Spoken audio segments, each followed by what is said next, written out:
Estamos começando mais um episódio do Pausa com Café Podcast.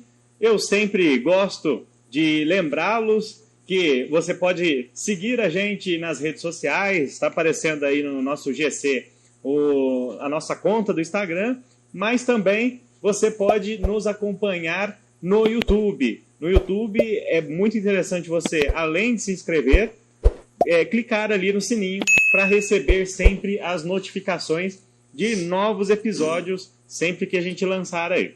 E hoje passou aqui, pelo menos na cidade de Campinas, passou o período de eleição e agora a gente retoma aí e estamos retomando com um assunto polêmico, hein?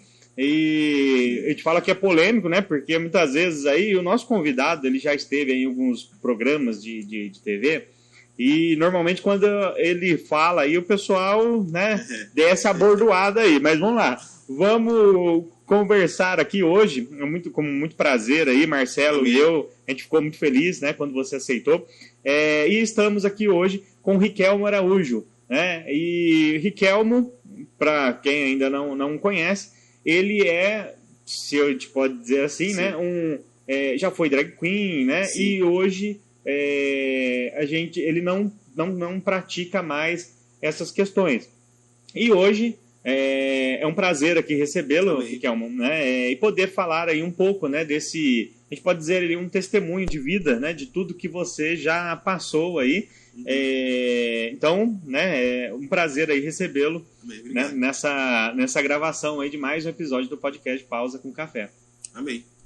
E vamos lá, você aceita um café? Aceito. Enquanto a gente vai preparando aqui, Riquelmo, sim, né, sim, o nosso um cafezinho aqui pra gente fazer essa pausa, né, e bater esse papo aí. Sim.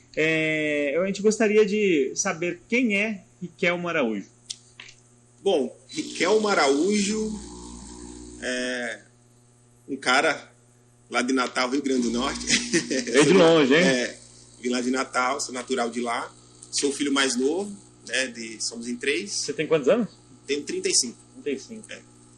E a minha vida, assim, basicamente se inicia ali quando criança, de algumas consequências que me levaram a entrar na homossexualidade, né?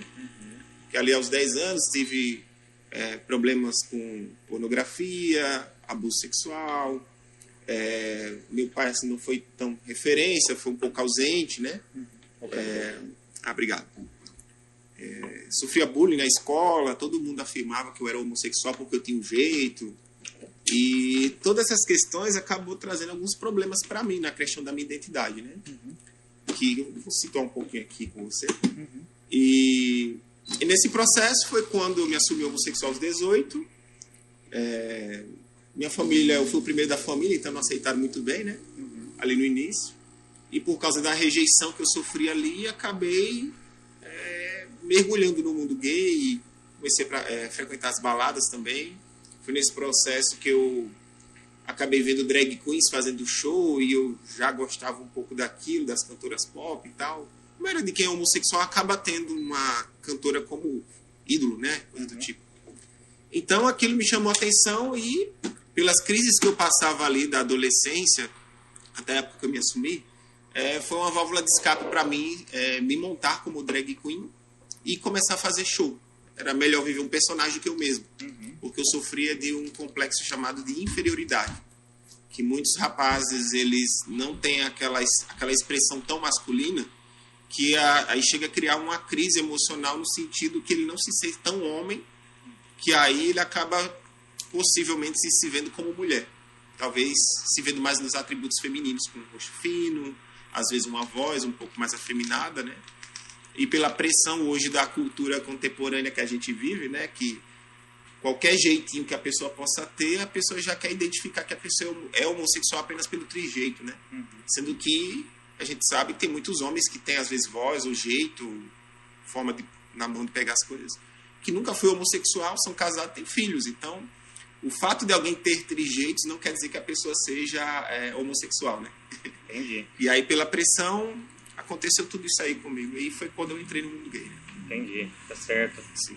Antes da gente até aprofundar aqui, um recado para você que está nos assistindo. Você pode concordar ou não né? Com o que a gente vai falar aqui, com o que principalmente o Riquelmo vai passar ali questões da vida dele, né? De tudo que você passou aí, alguns pontos, né? Tudo não, mas um resumo. Lidar com a minha história, né? Literalmente, né? Uma história. Né? Exatamente. Então, assim, você pode concordar ou não, você pode colocar aí no chat, né? Mas, assim, concordando ou não, porém, a gente só pede, eu vou pedir aqui respeito, né? Se a pessoa que a gente vai lidar aqui com respeito, a gente não vai falar nada de nenhum palavrão, e as pessoas que estão assistindo, a gente pede só, pelo menos, respeito, porque uma coisa, né, é a gente tratar, concordar ou não. Sim. Você concorda... Eu não sei que time que você torce, mas você pode não concordar com o time que eu torço. E aí é aquela coisa. Você pode, né? Você pode concordar com ou não com o político, né? Que eu gosto. E hoje em dia tá muito. Né? O time que você torce não concorda. Não, ele não concorda, mas Marcelo não. Afim que a gente vive no mundo plural, né? Então todo mundo tem a liberdade de expressar a sua história, aquilo que entende, seu posicionamento, desde que seja com respeito, né? O próximo, Então, assim, exatamente, é respeito. Então, para você que está nos assistindo, pode comentar, acho que deve, se concorda ou não, mas com muito respeito. E agora uma pergunta aí, você acredita que as pessoas nascem homossexuais? Não. Eu não acredito que nasça porque não existe, assim, um gene gay, né? A base da biologia é você nascer XX, que é mulher, ou XY, que é homem. Então, na biologia, na questão de identidade, a pessoa ou nasce no sexo masculino ou feminino. Ao decorrer da história da pessoa, dependendo das consequências do que ela viva, pode levar ela a uma crise de identidade e se encontrar numa possivelmente homossexualidade ou transexualidade. Ou a pessoa ter aquela disforia de gênero, que é você se olhar para o espelho sendo do estado biológico masculino e se entendendo no feminino, né? É você olhar e negar quem você nasceu do estado biológico. Entendi. Então tem essas questões aí que, para mim, é uma construção. Entendi.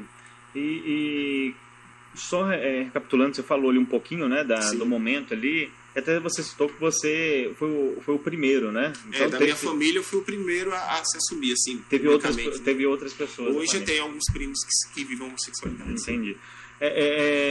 E só relembrando, quando foi que você realmente assumiu? Foi em 2008. E como que... 2007, 2008. Entendi, 2007, você tinha quantos anos? Falando? 17 para 18. 17 para 18 anos. É uma idade já um pouco mais difícil. Você tá... Eu acho que é uma idade ali entre seus... Vamos colocar ali seus 15, 16, até seus 20 e poucos anos, 22 anos ali, você está ainda, né? Normal, né? Porque, na verdade, assim, tudo começou ali há uns 10 anos, né? Que geralmente é onde acontece muito. Porque, assim, hoje eu estudo a questão da sexualidade, para o pessoal entender um pouco. Por questões da minha vida que eu já falei, abuso, rejeição, bullying, questão de paternidade, hoje, estudando e relatando a história de outras pessoas que entram em contato comigo nas redes sociais, muitos rapazes se identificam com a minha história. Por quê? Porque a maioria passou por isso e se encontraram na homossexualidade. Então, são gatilhos que podem levar alguém a ter crise na questão sexual ou na sua própria identidade em si. Então, eu vivi tudo isso, mas eu nunca fui assim da igreja, né? Minha família crê em Deus, mas não é o cristão praticante, né? De frequentar a igreja. E tudo começou comigo em 2010, quando eu saí de casa. Meus pais não aceitavam muito, mas me amavam, então tinha aquela crise dentro de casa, né? E por ter 21 anos, eu tive a oportunidade de vir para Vinhedo, São Paulo. E aí foi o momento que eu saí de casa e vim viver a minha vida que eu queria, viver o mundo, né? Viver minha independência, enfim. Só que foi em 2010, quando eu cheguei aqui em Vinhedo, São Paulo, que uma mulher na rua olhou para mim e disse assim: enquanto você não viver o chamado que você tem, nada vai dar certo na sua vida. Eu era um homossexual que se montava como drag queen, não frequentava igreja, não tinha conhecimento da palavra, e simplesmente uma mulher na rua olha para mim e diz que eu tinha esse chamado, né? E, beleza, recebi a palavra lá. 2011, quando eu mudei para Campinas, eu tive um sonho, que eu via um homem de veste branca. Eu estava em cima de um muro, vendo esse homem que tinha barbas e cabelos grandes, né, que era Jesus, no caso. E ele fazia um olhar para mim como se ele dissesse assim: segue-me. E eu acordei simplesmente tendo uma visão com Jesus numa madrugada aleatória, né, sem frequentar a igreja. E eu até me questionei: nossa, eu sonhei com Jesus do nada? E beleza. E nessa construção eu fazia shows de drag queen, parei de fazer show, comecei a viver uma vida como homossexual mesmo, trabalhei em grandes salões de beleza, sempre trabalhei com a área de maquiagem, cabeleireiro. Só que foi em 2018 que eu simplesmente passei por tantas questões que trouxe problemas na minha vida, né? E eu me encontrei em casa tão angustiado que eu falei para Deus que eu estava cansado da minha vida e que entregar minha vida para Ele. E foi aí que eu senti o meu corpo esquentado dos pés à cabeça e formigado dos pés à cabeça. E aí houve o batismo com o Espírito Santo em casa e simplesmente apaguei. Mas quando foi no dia seguinte, eu senti uma paz, uma alegria, o mundo estava mais claro, a depressão que eu tinha sumiu, o vazio que eu tinha sumiu. E de uma forma progressiva, eu não conseguia mais estar nas baladas, bebendo, ou estar com os amigos naquele momento de farra. E para mim, viver como homossexual nunca foi um problema. Só que depois dessa experiência, sem eu ter conhecimento da palavra e sem frequentar a igreja, eu escutei Deus falar comigo de uma forma audível. Houve um momento que lá em 2018 para 2019, que foi o tempo que eu me batizei mesmo, eu estava com um companheiro, que eu tinha um relacionamento na época, e nesse processo, depois dessa experiência, eu escutei uma voz dizendo assim para mim: o que você está fazendo aí? Enquanto eu não saí da casa dele, eu não tive paz. Quando eu voltei para Campinas e fui num ambiente gay, eu escutei essa mesma voz dizendo assim: sai daí agora. Enquanto eu não saí de lá, eu tive paz. E foi aí que em casa eu escutei Deus falar comigo assim no meu coração, dizer: você precisa tomar uma decisão se quiser caminhar comigo. E foi aí que eu entendi que a vida que eu tinha não era o que Deus queria para mim, Deus tinha algo novo para mim. E também entendi as consequências de viver a homossexualidade, né?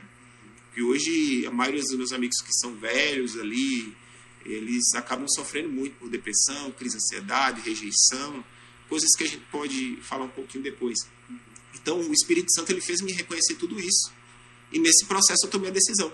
Abandonei a vida que eu tinha e queria viver uma vida para Jesus e levar o evangelho às pessoas. Porque o Deus que trouxe transformação no meu coração, eu preciso levar os meus amigos, porque muitos hoje estão se destruindo nas drogas, na prostituição, com depressão, e infelizmente alguns até tentam tirar sua própria vida também. E com isso é a minha história. Entro na igreja, vivo uma história de chamada, atualmente curso teologia, estou no 3º para o 4º ano, estudo a área da sexualidade, prego sobre a cosmovisão cristã, da forma que Deus espera que a gente viva esse contexto da sexualidade, e é o chamado que eu estou vivendo hoje, né? Levar esperança para muitos e explicar o processo de renúncia para alguém que se encontra na homossexualidade, de fazer eles entender que Deus ama a vida deles, mas que eles precisam tomar uma decisão ao caminhar com Cristo, né? Então, hoje esse é o meu chamado, hoje esse é o meu ministério, e estou até escrevendo um livro também, que acredito que até ano que vem eu devo estar lançando. Se chama Um Chamado na Contramão do Mundo. Olha só, que legal, muito bom. Porque da forma que Deus me tirou, ele literalmente me tirou de caminhos totalmente contrários, né? Homossexualidade, balada e noite, igreja, pregar evangelho, santidade e pregar o nome de Jesus, né? São caminhos bem diferentes. E inclusive, quando você for lançar o livro, fica o convite aí para, né, quando tiver certo ele já, né, vir para cá para apresentar aqui pra gente, né, Marcelo? É uma oportunidade aí, né, pra gente. Sim, fica o convite. É um canal aí, fica esse convite. A questão ali da rejeição. Eu acho que as pessoas que tomam uma decisão, porque pelo que a gente vê, é uma decisão, né, que a pessoa toma. Porque assim, o que eu tento pregar para eles é o seguinte: o evangelho ele tem uma cosmovisão, uma direção de visão que você tem que seguir, de vida, né, de estilo de vida cristã. Então, o que está atribuído a um cara hétero, e você casado, tem a sua esposa, o mesmo princípio de renúncia que você precisa viver para seguir Jesus, o homossexual também tem que viver. Não é pessoal. Só que muitos falam, mas o heterossexual pode casar e ser feliz, sendo que isso não é uma regra. Hoje na igreja a gente vê muitas pessoas que têm 50 anos que nunca casaram. Então renunciando à área sexual e buscando a santidade, né? Então o casamento na fé, ele tem um propósito. Ele não é um sentimento, ele não é um órgão. Ele envolve muito mais elementos do que propriamente um desejo. Então ali, tanto em Gênesis 1:28, quando Deus abençoa a sexualidade, mas ela é proveniente de um mandamento, procriação. E aí já vai estabelecendo o contexto da família. E Jesus reafirma isso em Mateus 19. quando o homem deixará o pai e mãe, se unirá uma só carne a sua esposa, e ambos serão um. Né? Então Jesus ele reafirma aonde que a sexualidade tem que ser vivida. Então envolve uma responsabilidade. Então existe um propósito e um contexto para você viver a sexualidade na vontade de Deus. Caso isso não aconteça de casar, você, como qualquer um, vai precisar buscar nos seus passos, no seu processo, renunciar ao desejo da carne e buscar a santidade, né? Então, é mais ou menos nessa visão que o Evangelho traz como direção. Sim. E ali, naquele momento que, até voltando ali um Sim. pouco na sua história, quando você tem ali, você chega... Sim. Para quem foi a primeira pessoa que você lembra? Quem foi a primeira pessoa da família que você chegou e falou? Contou? Da minha família? Ou eles descobriram? A minha irmã, né? Sua irmã. Falei para ela que eu Você tinha contou pra ela? tido uma experiência com Jesus. Né? Ah, com Jesus. Mas quando, eu falo da de questão... assumir, né? De assumir. Não, na verdade foi assim, eu fui para uma balada, escondido, né? Que nem adolescente ali que quer ir a primeira vez pro mundo, assim. E eu tive a infelicidade de ver alguém que conhece minha família, me viu entrar na balada e contou pros meus pais. Aí no dia seguinte, de cara, eu já tinha que falar pro meu pai, que ele me perguntou o que eu estava fazendo lá. Aí eu lembro que eu passei 1 hora do lado dele, me questionando, e veio uma voz, um pensamento assim na minha cabeça, dizendo assim, acho que é isso mesmo, né? Sou homossexual. Foi o que eu repeti. Mas ali naquela balada não tinha acontecido nada, só foi para aproveitar. Fui para conhecer. Para conhecer um local. Sim. E dali em diante você realmente vestiu a questão de, eu sou realmente, assumiu pro seu pai falando, eu sou homossexual. Não tinha nem provado... Já tinha acontecido abusos, né? Ah, sim, verdade. E já tive experiências sexuais depois dos 17 para 18 também. Entendi. Mas é que eu fui encurralado um pouco contra a parede, né? Porque o que você foi fazer lá? E a pressão ali, o calor do momento. E assim, eu quase que pedia socorro dos meus 10 anos aos 17. Só que infelizmente meu pai não foi tão presente, eu nunca teve esse hábito da gente se conversar, dele me entender alguma coisa sobre mim, né? Mas aí a hora que você fala isso, aí ele... eu tenho até medo de falar, porque eu achava que ele ia brigar ou coisa do tipo, mas até que quando ele descobriu, até que ele foi um pouco mais ponderado. Foi um pouco diferente do que eu tinha como... Né? Que você imaginava que poderia acontecer. Mas irmão, ele já imaginava, talvez? Por acho isso que não. Meu irmão, nunca a gente teve tanto relacionamento, que ele vivia mais a vida dele, então tinha mais a minha mãe ali presente em casa, e eu cresci um pouco mais isolado dentro de casa, né? Entendi. Só assistindo televisão ali. Entendi. Então, foi nesse... E o que a sociedade, a gente ouve muito, né? O pessoal falando aí. Sim. Uma frase aí, né? Que o pessoal usa muito. E se perguntam, né? Muito. Sim. Existe ex-gay? Então, é um termo assim hoje, os dias de hoje, bem pejorativo, né? Porque o pessoal fala, não existe ex-gay.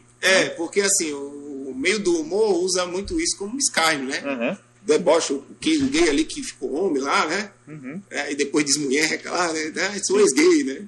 Então o povo acaba não acreditando, porque assim, você que também vai estar acompanhando isso, você pode analisar com poucos daqueles que se posicionam em renunciar à homossexualidade e pregar mudança.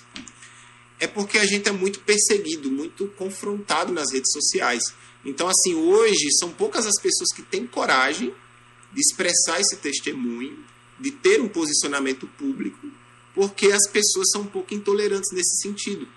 Porque tem pessoas que não acreditam, a maioria. Muitos acham que a pessoa está se enganando na religião. Outros, às vezes, até dentro da igreja, não acreditam que existe mudança. Já ouvi ocasiões até de pastores dizer que não acreditam. E aí eu me questionei. Eu falei, mas... Bom, pelo menos se eu sou um pastor e não acredito na mudança de alguém que é homossexual, estou excluindo a Bíblia e o poder de Deus, né? Afinal, existe algo impossível para Deus? Não. 1 Coríntios, capítulo 6, do versículo 9, ali na cidade de Corinto, o apóstolo Paulo afirma, porque a lei traz qualificações de pecado, como idólatras, adúlteros e efeminados no grego, como acernocoitai, malacói, ativos e passivos. Então, o que a Bíblia trata como pecado é o ato sexual. Não é trejeitos ou até você sentir atração. Ser tentado não é um pecado. O que é pecado é ceder à tentação, né? Então, a própria palavra de Deus afirma que houve pessoas mudadas pela graça de Deus na cidade de Corinto. Então, se houve pessoa que foi adúltero, deixou de ser adúltero, idólatra, deixou de ser idólatra, automaticamente você vai entender que houve pessoas que deixaram de ser efeminadas, ou seja, homossexuais. Então houve mudança de vida. Então a palavra afirma isso. Então há uma dificuldade nesse sentido, porque quando eu afirmo que eu sou um ex-gay, eu estou lidando com a cultura que trata isso com escárnio, né? Pejorativo mesmo. E a falta do posicionamento, da coragem de muitos, e eu entendo às vezes quando alguém não quer falar ou se posicionar, é essa perseguição. As pessoas um pouco se afastar da pessoa, não acreditar, aí a pessoa fica meio ali. Então a pessoa acaba passando por vários assim, processos difíceis, tanto na sociedade, às vezes na igreja também. Entendi. E até nessa questão ali, você falou da igreja. Você falou que no período da sua conversão ali, acho que a primeira pessoa que você contou foi para sua irmã. Né? Foi. E como que foi o aceite da sua irmã, da sua família e dos amigos, até porque você falou que você foi drag queen. Sim. Até em off você falou que acho que foi rainha, né? É isso, rainha né? da parada LGBT. Daqui do estado de São Paulo. E o mais interessante é que assim, no dia do meu batismo, que representa o quê? Uma confissão pública de Cristo, arrependimento do pecado e uma vida separada para Deus, que é uma confissão de fé pública, foi o dia do orgulho de Campinas, né? Era eu descendo em direção para a igreja e todo mundo subindo para a parada. E a palavra de Deus vai dizer que a gente deve andar na contramão do mundo. Então, o meu posicionamento de testemunho é o quê? Que eu vivi como homossexual, tive experiências de receber uma palavra que eu tinha chamado, tive visão de Deus, de Jesus olhando para mim, me chamando, tive o batismo com o Espírito Santo e a minha experiência estudando hoje teologia me fez lembrar de John Wesley, que ele vinha com o movimento de santidade ali nos Estados Unidos. E ele alega com o seu termo coração aquecido, no momento que ele nasceu de novo como uma nova criatura, ele ouve ali o batismo com o Espírito Santo, ele alega que o corpo dele estava formigando e em chamas quando ele viu uma passagem de Martinho Lutero. Quando eu vi aquilo, eu fiquei espantado, porque foi muito similar com a experiência que eu tive. E quando eu vim descobrir dentro da igreja, ele tinha outras pessoas também que viviam esse batismo, né? Então, para mim, que não frequentava a igreja, não tinha conhecimento da palavra, e comecei a ter experiências espirituais de escutar a voz de Deus e ter visão com Jesus, eu fiquei assim de boca aberta. Eu falei, não, realmente, Deus, porque ninguém me induziu, não existe essa questão de lavagem cerebral ou qualquer outra coisa. Eu tive uma experiência com Jesus e o Espírito Santo de Deus me convenceu a renunciar à homossexualidade. Então, um posicionamento meu. A igreja, irmão da igreja, pastor, irmão, missionário, ninguém falou comigo que eu tinha que mudar. Mas foi a minha experiência com Jesus e viver um chamado que era necessário renunciar à homossexualidade, porque não era algo que Deus aprovava na minha vida. E Deus tinha um projeto de família na minha vida, que aí já na visão heteronormativa, que é o homem estar junto com a mulher, né? Sexo oposto. Então hoje ainda estou orando para conhecer a Rebeca, né? É certo. Mas estou nesse propósito. Hoje eu quero casar, quero ter filhos, para a glória de Deus. Legal. Então, assim, a minha experiência foi essa. Então eu trago esse posicionamento, porque é um assunto polêmico. Nem todo mundo gosta de entrar muito no assunto, porque gera muita divergência de opiniões, né? Mas Deus me chamou com esse propósito, né? De pregar sobre isso, trazer entendimento sobre isso e ajudar outros também que estão passando pelo mesmo processo. E você acha que dentro da igreja, quando você dá uma entrevista assim, tudo, e as pessoas começam a conhecer você um pouco mais, o pessoal olha assim, meio torto pra você, o que você acha? Olha, eu particularmente nunca prestei atenção. Se alguém olhou... Tá certo.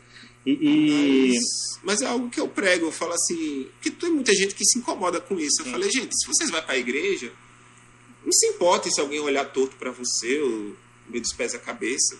Você vai para a igreja para cultuar a Deus, se alimentar da palavra de Deus. Fala com quem quer falar com você, e quem não fala, ore e abençoe aquela vida.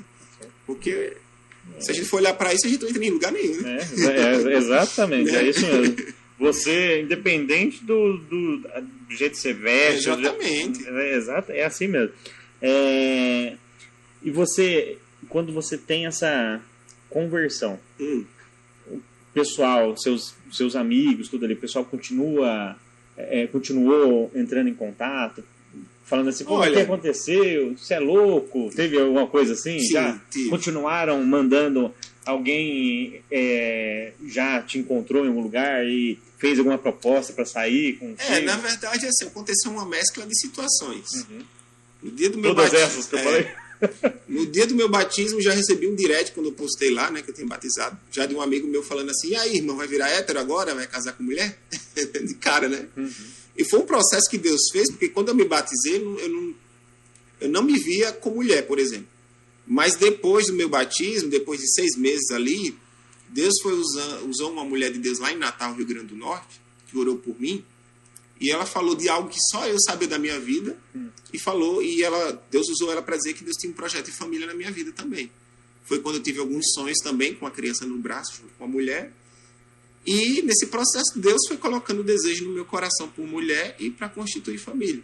Então, houve situações que eu comecei a ter atração por mulheres e Deus trabalhou isso comigo. Então, hoje eu tenho essa vontade e Deus modificou tudo aí, né? Uhum. Não quer dizer que todo mundo vai ser igual. Sim. Né? Cada um é cada um. Mas foi dessa forma. Mas você tinha falado mais o que eu acho que me perdi só no finalzinho. Eu tinha falado também da questão ali, se o pessoal, né, acabou... Teve preconceito, né? Isso. Então, assim, quando eu me posicionei com o meu testemunho, eu recebi muitos ataques nas redes sociais, porque... Recebe até hoje? Diminuiu bastante. É. Eu acho que quando é no início ali, vem mesmo. Então, muitos colegas de trabalho, amigos que eu tinha como amizade mesmo, pessoas que eu achava que talvez estariam junto comigo ali apoiando, não apoiaram, se afastaram. E pessoas que eu pensei que eu nunca achei que estariam ali do meu lado, mandou mensagem achando bacana a minha mudança, pediram até oração para eles, crendo que eles também poderiam mudar um dia também. Legal. Então, assim, foi uma mescla de sentimentos ali. Uhum. Mas houve muitos ataques ofensivos, né? Uhum. E foi um processo bem difícil. Ameaças, não. Ameaça não, mas muito ataque afrontoso, né? Uhum. Assim, para denegrir mesmo, para me denegrir, né? Sei lá, é desnecessário, né? Acho que tem coisa que, igual eu falei no início, né? A pessoa não concorda, não quer dizer que você... É porque, assim, a sociedade não está pronta, não sei se está pronta ou não quer. Porque, na verdade, eu não coloco essa minha mudança como uma cura religiosa, de cura gay, essas coisas assim, sabe? Não existe isso. O que existe é o ato do convencimento do Espírito Santo na vida da pessoa. No meu caso, foi com aquilo que Deus não aprovava, que é a homossexualidade, no contexto de ato sexual. Tem muitos que vão se converter, não vão casar com mulher, vão ser lavados e remidos pelo sangue de Jesus, nascidos de novo, sendo uma nova criatura, que vão seguir uma vida de celibato, vão casar e vão viver uma vida de celibato e vão viver uma vida para a glória de Deus, né? Então, existe mudança de pessoas que quiseram deixar de ser homossexual. Mas eu coloco caso também não religioso. Já vi muitos casos de homens que viveram a homossexualidade e, num dado momento, cansaram de viver a homossexualidade, buscaram uma mulher e casaram, e isso virou uma coisa do passado, né? Então, uma coisa que eu sempre digo, nem todo homossexual é feliz vivendo como homossexual. A maioria sofre, a maioria busca um relacionamento que nunca acha, fica se relacionando com um monte de pessoas diferentes, tem que ir para a balada, tem que beber, tem que se drogar e acaba vivendo um estado de buraco no coração que só Jesus pode preencher. Então, já vi, sim, histórias de pessoas que viveram a homossexualidade e num dado momento entenderam que aquele estilo de vida não seria bom para eles. E optaram em mudar de vida. Como falei, há alguns de casos religiosos e outros não. Então, é uma coisa normal. Só não é tão falado, infelizmente, porque nem todo mundo dá a cara a tapa, né? De sofrer retaliações das redes sociais por causa disso. Né? Uma questão que está aí na moda, vamos dizer, se é que a gente pode dizer assim, que eu achei assim, um absurdo. É a questão há um tempo atrás aí, o presidente da República, ele participou de um ato junto com junto com uma pessoa, um candidato. A gente não pode falar muito porque está no segundo turno lá e aí pode ser cancelado. Mas a questão eles participaram de um ato onde ocorreu ali a linguagem neutra. Né? Isso, para quem teve o quartel igual eu achei um desrespeito com, né? Até depois fiquei sabendo que não poderia, né, ter feito aquilo, mas também não aconteceu nada, né? E eu não estou nem culpando o presidente, Sim, né? sim. Mas ele estava ali, eu acho que deveria, do meu ponto de vista, ele deveria ter falado alguma coisa, porque foi um desrespeito com a nação, mas esse é o ponto de vista do Flávio, opinião do Flávio. Agora, o que você acha sobre a linguagem neutra? Não, a linguagem neutra é uma necessidade de um público de uma autoafirmação para ele se sentir aceito da forma que eles querem. Sendo que isso é um assassinato da língua portuguesa. Porque quando você fala todos, você já faz uma redundância ali. Já tem todas no sentido feminino, plural, como masculino ou da forma que você se sente. Então, não preciso dizer todes.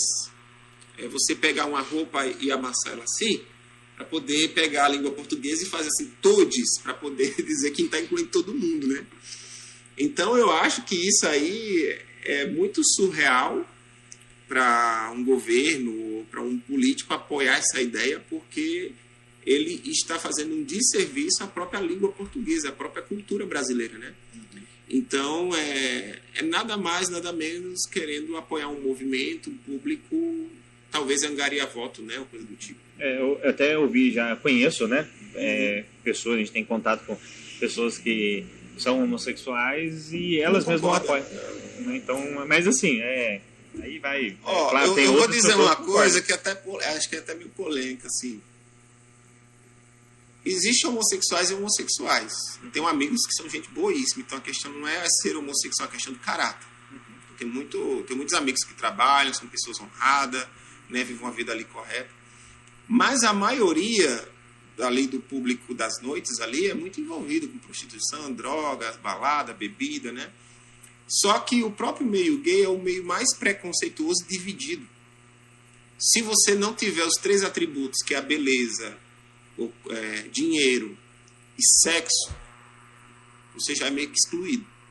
Não é tão diferente do hétero também, só que é muito mais forte isso no meio gay, né? Então, os próprios homossexuais são divididos.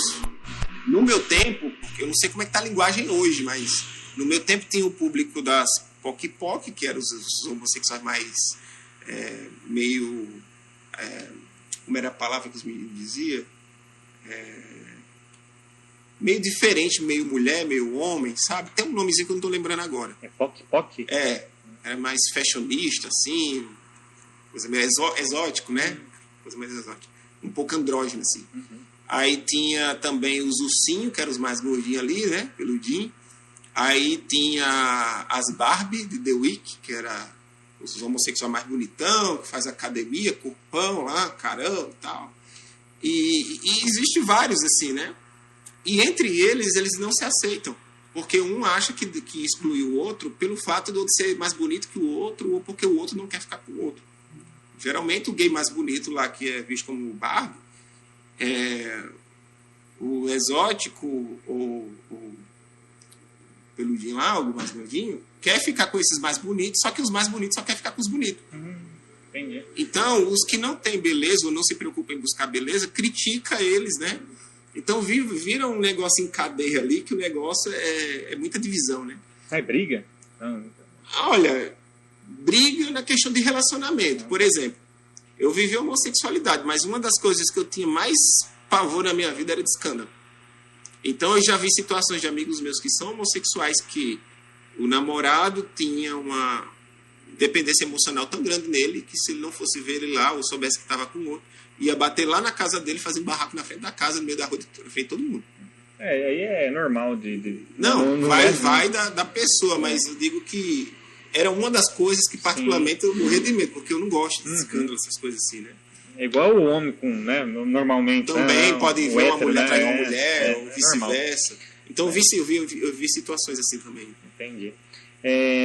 E a questão aí também, que a gente tem visto muito, a questão da... Até acho que deu uma parada, pelo menos eu não escuto falar tanto, sim, mas teve um tempo atrás aí, aquela questão das cartilhas, né? Dentro de escolas. Qual que é a sua opinião sobre esse detalhe aí? Na verdade, assim, o movimento LGBT hoje ele virou uma comunidade, né? Eu diria que quase parecido com uma religião também, porque você precisa se converter aos ideais deles, né? Então, se você não apoia a cartilha, você não é aceito, ou não vão dar muita atenção para você. Então, você tem que apoiar a causa. Então, eu vejo que eles entraram muito forte nas escolas. A maioria dos professores ali tem uma ideologia um pouco mais esquerda, né? E muitos hoje estão querendo introduzir nas escolas um ensino, um viés ali para as crianças em relação até à questão da ideologia de gênero, né? Olhar para uma criança e dizer, olha, se você se sente uma mulher, você pode ser uma mulher, tá? Então eles querem trazer todo esse movimento. E hoje realmente é o que eu prego para muitos pais. A dificuldade para os pais dessa geração é o quê? Você vai colocar um filho seu de 8 anos ali na escola, ou até mais cedo, e aí dentro da escola vai vir muitos jovens, às vezes com um pouquinho mais de idade, que vão fazer uma pressão social ali com uma criança e dizer assim, qual é a sua sexualidade? O que você é? Eu sou homem e gosto de mulher, mas como que você vai saber se você não gosta de outro homem se você não experimentar? Então eles meio que forçam a barra para a criança viver a fluidez da sexualidade de uma forma muito precoce. Por isso que muitos jovens hoje acabam se entendendo homossexual porque a primeira experiência foi com alguém do mesmo sexo. E acabando reagindo ou gostando, digamos assim, tendo uma sensação de prazer, acaba se entendendo. Então acho que se eu sentir prazer e reagir, então acho que eu sou homossexual. Então acaba ferindo ali a identidade da criança que deveria ter buscado ou vivido a sua heterossexualidade da forma cultural, né, que para nós cristãos buscamos na lei judaica cristã, que é o relacionamento monogâmico, né? Sim. Antes de fazer algumas perguntas aqui, sim, a gente anunciou, né, nas redes sociais que a gente receberia você aí. Então, antes de fazer as perguntas aqui de algumas pessoas que enviaram aí, sim, você falou que você falou que recebeu já algumas pessoal, né? Acho que xingando tudo nas redes sociais, mas quando você era drag, quando você era homossexual, você chegou a ser agredido em algum local? Agredido não. Por hétero? Não. Não. Mas recebeu, mas os héteros... Na verdade, eu nunca tive problema com alguém que fosse heterossexual, por exemplo. Na verdade, é uma coisa engraçada. Eu acabei sofrendo mais preconceito em sair da homossexualidade do que viver. Então, os próprios homossexuais ou muitas pessoas da sociedade mesmo fizeram uma cara de diferença para mim quando eu me converti e renunciei à homossexualidade, né? Então, é engraçado. Deixando de ser homossexual ou renunciando, né? Eu sofri mais preconceito do que assumir. Entendi. E o que você acha dessas pessoas que são agredidas aí, os homossexuais que são... Não, eu não vou descartar que não exista a homofobia, né? Que é a fobia de você não aceitar a condição da pessoa, seja você homossexual, negro, qualquer outra coisa. Mas eu acho que no Brasil é muito bem aceitável nos dias de hoje. Não vou dizer que ainda não existe algumas situações. Mas hoje você tem carnaval, você tem festas LGBT, pulpares, festas grandes. Hoje, na maioria das empresas, tem um movimento grande de homossexuais, sendo diretores, ou chefes, ou professores, ou qualquer outra coisa. Então, comparado a outros países, para mim, o Brasil é um país que aceita bem. Né? Dá para se ter uma boa convivência sendo homossexual ainda. Dependendo ainda de onde você mora e da questão cultural ali do Brasil, né? Sim. Existe a homofobia, né? A homofobia existe, mas realmente, pelo que você quis dizer, então, que você tem notado é que tem diminuído, é isso? Sim. Pelo fato de ter crescido... Porque na verdade, assim, os números, a gente não sabe direito como que é feito esses números das mortes, né, que acontece de LGBTs, mas, por exemplo, no meio da prostituição, tem muitos que vendem o próprio corpo para colocar os peitos ali, né? Às vezes, quando criança, ou 13, 14 anos, já querem transicionar, muitos acabam buscando as cafetinas lá para poder colocar o peito.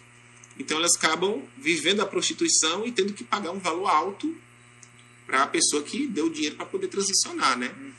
E muitos acabam na prostituição usando muita droga e se relacionando com todo tipo de gente.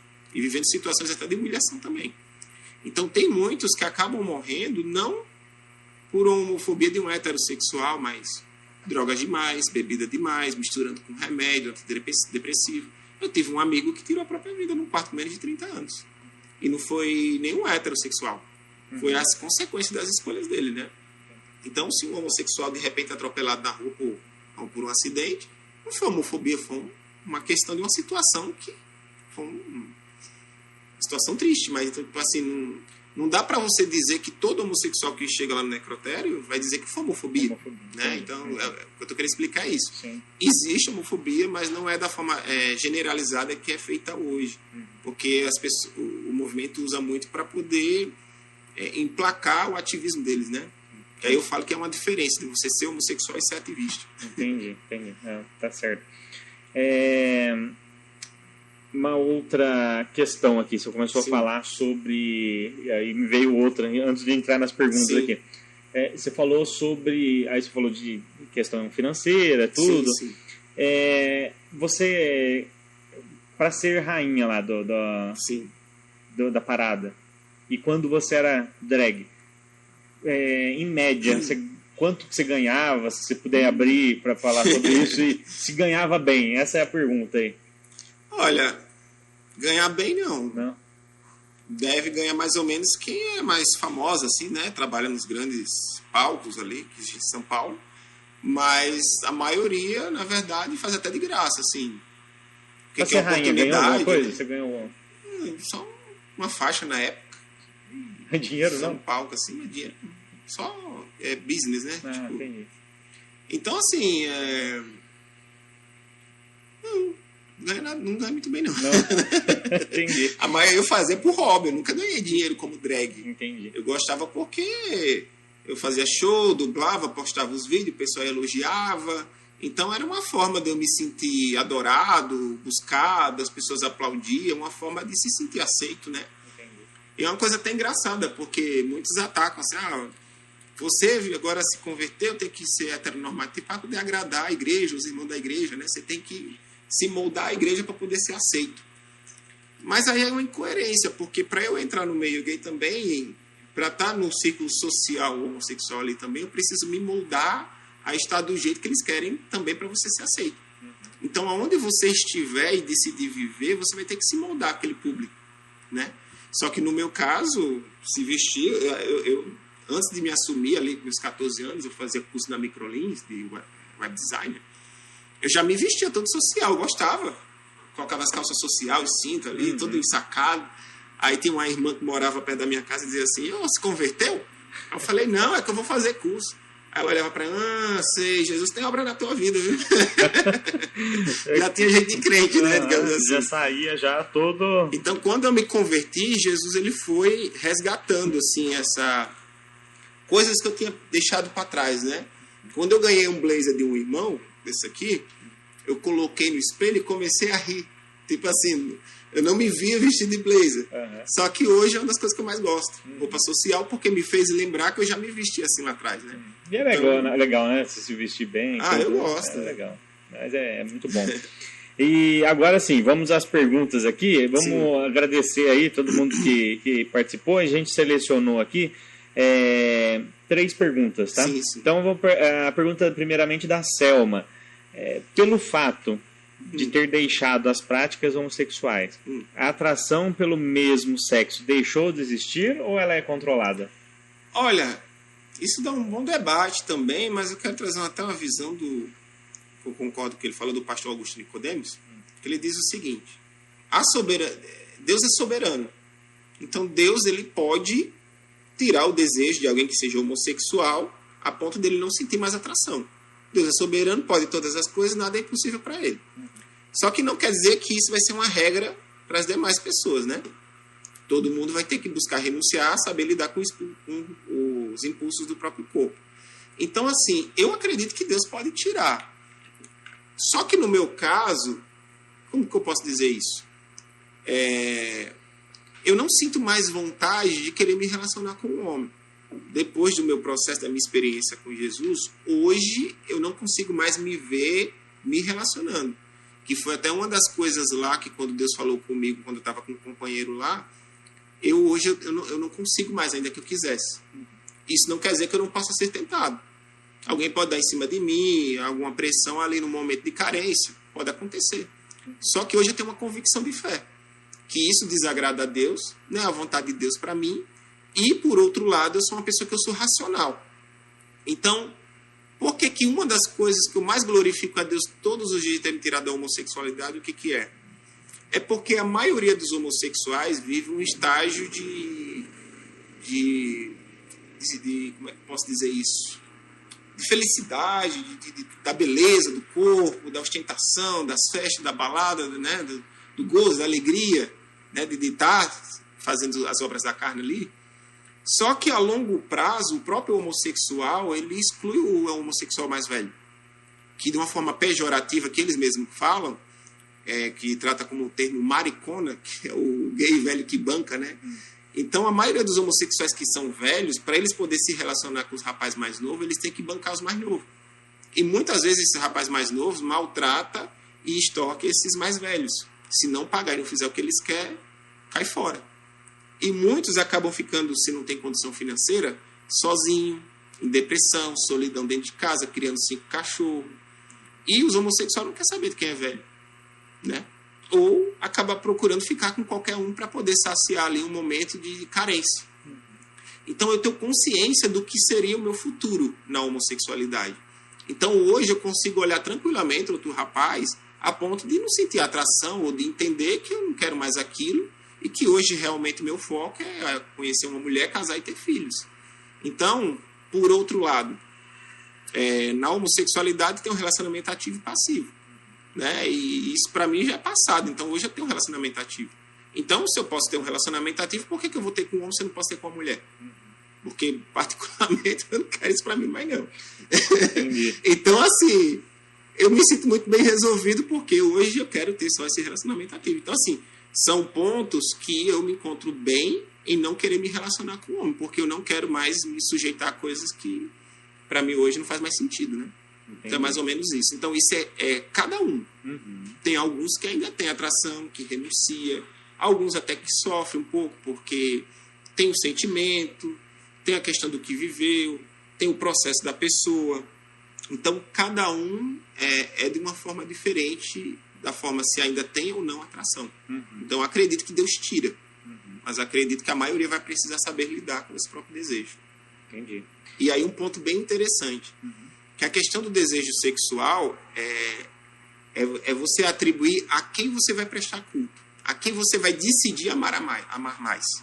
Ou ao desejo sexual ao seu próprio corpo, ou ao corpo do cônjuge, ou eu vou priorizar Jesus e colocar ele em primeiro lugar. O meu amor, a minha dedicação e o meu prestar culto vai ser a Cristo. Então, amando mais a Cristo, o Espírito Santo ele nos dá domínio próprio. Então, muitos acabam conseguindo viver sem os desejos e vivendo uma vida de liberdade também, né? Tá certo. Pergunta agora da Marcela. Obrigado, viu, Marcela, por ter enviado aí sua pergunta. Qual foi a percepção sua aí de como a sociedade tratava quando era drag e como a sociedade passou a tratar quando deixou de ser, né? Praticamente a gente já citou aí, né? Um pouco aí de que realmente... porque na verdade, assim, muitos têm a expectativa que eu caia, ou que eu volte atrás, ou que eu me arrependi. Você acha que tem torcida para isso? Se tem. Os meus colegas aí, que a gente fica sabendo, a maioria, quero ver daqui a alguns anos se ele vai estar firme com a fé dele.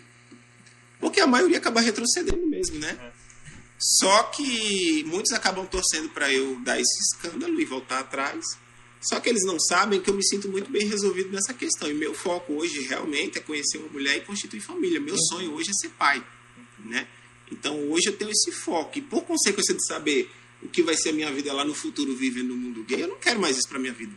Então eu sou racional. Eu vou em busca daquilo que é bom para mim e vai me trazer bons frutos. Entendi. Agora a pergunta da Aline. O que o levou a ser drag queen e o que o levou a querer mudar, né? Você também deu uma pincelada nessa questão. Basicamente, minha história é uma conversão, um chamado que eu vivo hoje, e entender que até no meio drag queen também é um meio bem difícil. Competição, fofoca, contenda, competição, e muitos colegas meus que são hoje velhos e ainda são drags, infelizmente são até rechaçados pelos próprios homossexuais. De gay velho, de peruca, e tá sozinho ali com a casa cheia de peruca, sozinho, né?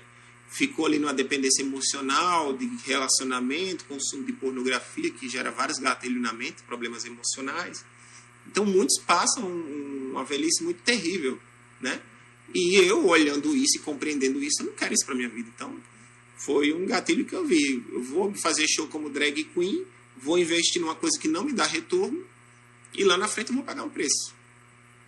Fora que a discriminação, que com certeza... Também, né, pelos próprios homossexuais. Pelos próprios, né? E fora também, que possivelmente, com certeza, deve passar.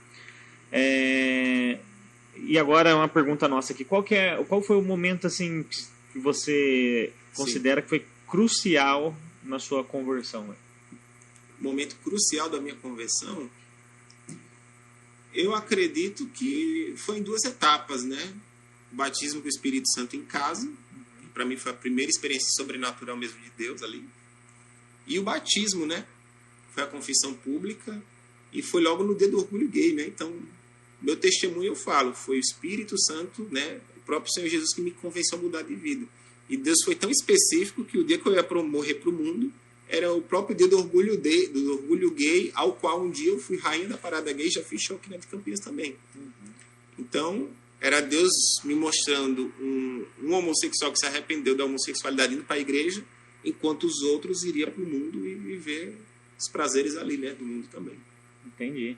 Bom, a gente está encerrando a sua participação, a entrevista aqui.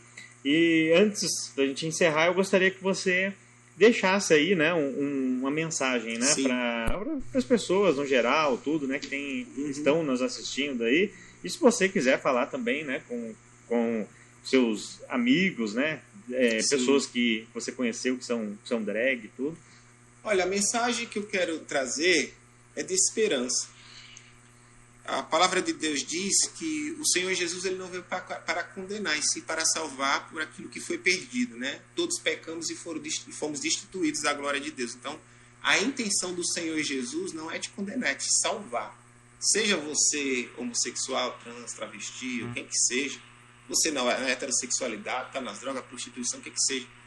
Ou até você que tem uma vida bem correta aos olhos de Deus, mas todos nós precisamos buscar o Senhor Jesus. Todos nós precisamos buscar a salvação em Cristo, porque Ele é o caminho, a verdade e a vida, e ninguém vem ao Pai senão por Ele.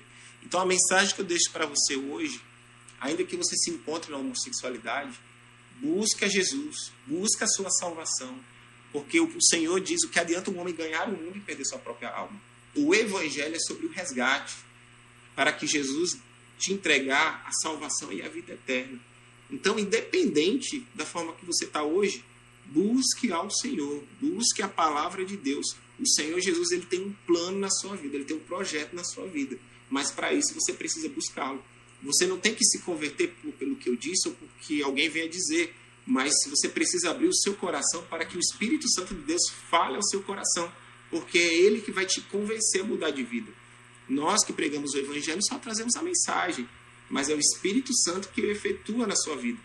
Então, busca o Senhor, porque o Senhor Jesus veio também para você que é homossexual, porque quando Ele estava em morte de cruz, Ele visualizava você, querendo te salvar, transformar a sua vida e trazer as bênçãos que Ele tem a respeito de você. Então, clame o nome do Senhor, porque maior é os planos que Ele tem a respeito de ti. E eu deixo uma mensagem de esperança também para os pais. Muitos pais hoje são tristes, muitos filhos acabam se assumindo a homossexualidade, muitos buscando a transexualidade. A gente sabe que o processo de transição é bem difícil e muitos acabam entrando em depressão, conflito interno, e muitos pais estão sofrendo com filhos que tomaram essa decisão. Eu quero dizer para você que não perca a esperança. O mesmo Deus que me transformou vai transformar o seu filho. Ele vai trazer uma situação que pode ser difícil, mas é nesse processo que ele vai trazer transformação de vida, que ele vai trazer testemunho para que seja glorificado o nome de Jesus. Eu sou só uma resposta do que o Senhor Jesus está fazendo para essa geração. Uma geração que vai ter avivamento, transformação de vida. E então tenha esperança e creia que o Senhor Jesus operará na vida do seu filho. Não deixe Satanás dizer que não tem mais esperança, mas creia no Deus Todo-Poderoso que pode transformar qualquer situação. Não, isso aí. Amém. Amém. Kelmo, a gente agradece mais uma vez, né? Marcelo quer falar uma coisa? Que agora ele está com o microfone, agora é o homem. Só né? para lembrar, eu me batizei com ele. A gente batizou no mesmo dia. No mesmo dia. Legal, muito bom. E agora o Marcelo, vocês ouviram aí a voz do Marcelo, um dia a gente vai puxar ele para cá, porque ele falou que ele trabalha em TV, tudo, então ele não gosta de aparecer. Uma hora a gente vai puxar ele para cá. Mas agradeço mais uma vez, tá, por ter aceito, por vir falar, né, com a gente, tudo aí. E a gente, do podcast Pausa com Café, a gente fala de todos os assuntos. Né? Então a gente já falou de empreendedorismo, vamos falar de novo. Já falamos entrevistamos aí, a gente faz essa pausa para tomar um café aí com um apresentador de TV, né? Sempre muita gente, né? Radialista. A gente está recebendo hoje aqui a visita, né? Qual que é o nome mesmo? Chefe de cozinha. Chefe de cozinha? Yankee. Muito obrigado pela presença. A gente vai tentar trazer em breve aí ele também para a gente conversar. Então, a gente fala, né, de vários assuntos aí e agradecer mais uma vez a sua presença aí. Eu que agradeço, realmente. E quando for lançar o livro, né, o convite já está feito. O convite já está feito. O Yankee, ele é locutor também, locutor e traduz filme, né? Legal. É uma boa para a gente chamar aí para vir conversar com a gente aí. E você que nos assistiu, mais uma vez eu quero agradecer, né, o seu acesso aí, né, e se tiver aí, comente, né, pode comentar, pode deixar o seu ponto de vista aí sobre tudo que a gente conversou nesse episódio do Pausa com Café. E mais uma vez está passando aí no GC, o Instagram nosso, siga a gente aí nas redes sociais. No YouTube você pode e deve aí se inscrever, né, e clicar ali no sininho para chegar sempre as notificações de sempre novos episódios que a gente vai lançar em breve aí, tá certo? Então, mais uma vez, obrigado pela companhia, né, por essa pausa e tomar um café junto com a gente aí. E em breve, mais um novo entrevistado para a gente bater esse papo aí, tá certo? Um abraço, Deus abençoe e até a próxima.